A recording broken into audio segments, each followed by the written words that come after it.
Tu paies 3 lignes sur ta fiche de paie pour ta santé. Et pourtant, à la moindre hospitalisation un peu sérieuse, tu ressors avec une facture. Le problème, c'est pas la sécu. C'est ce que personne ne prend 5 minutes pour t'expliquer en 2026. Parce qu'on te dit sécu, on te dit mutuelle, on te balance le mot Medicare quand un cousin revient des États-Unis et dans ta tête, c'est un sac de nœuds. Tu cotises sans savoir pourquoi exactement. Et c'est précisément ce flou qui te coûte de l'argent chaque mois. Commence par un truc simple. La sécu, c'est pas une assurance, c'est un système, un pot commun. Tout le monde verse dedans, tout le monde tire dessus quand il en a besoin. Sauf qu'elle ne rembourse jamais à 100%. Jamais. Pour une consultation chez le généraliste à 30 euros, elle te rend 17,50 €. Le reste, on appelle ça le ticket modérateur. Retiens ce mot parce que c'est lui le vrai sujet. Et c'est là que la mutuelle entre en scène. Sa seule mission, en théorie, c'est de combler ce ticket modérateur, de faire en sorte que tu ne sortes pas 1 € de ta poche, mais en pratique, en 2026, c'est devenu une jungle. Parce que les mutuelles ont compris un truc. Si tu ne comprends pas leur contrat, tu ne réclames pas,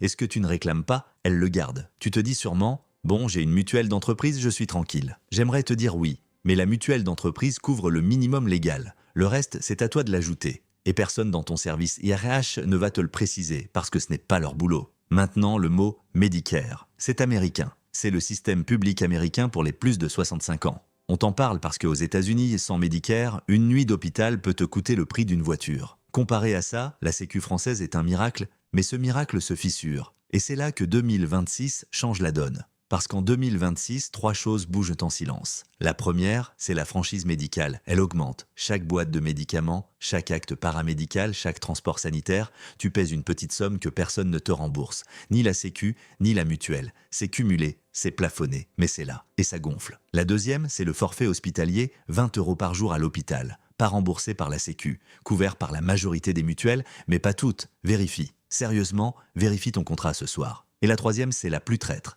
Les dépassements d'honoraires. Le spécialiste qui facture 80 € au lieu de 30. La Sécu te rembourse sur la base de 30. La mutuelle, ça dépend de ta formule. Tu peux te retrouver avec 40 € de reste à charge sans avoir rien fait de spécial. Juste une consultation banale. Voilà le vrai problème. Tu crois être couvert, tu ne l'es pas vraiment, tu es couvert dans un cadre théorique qui ne ressemble plus à la réalité des soins en 2026.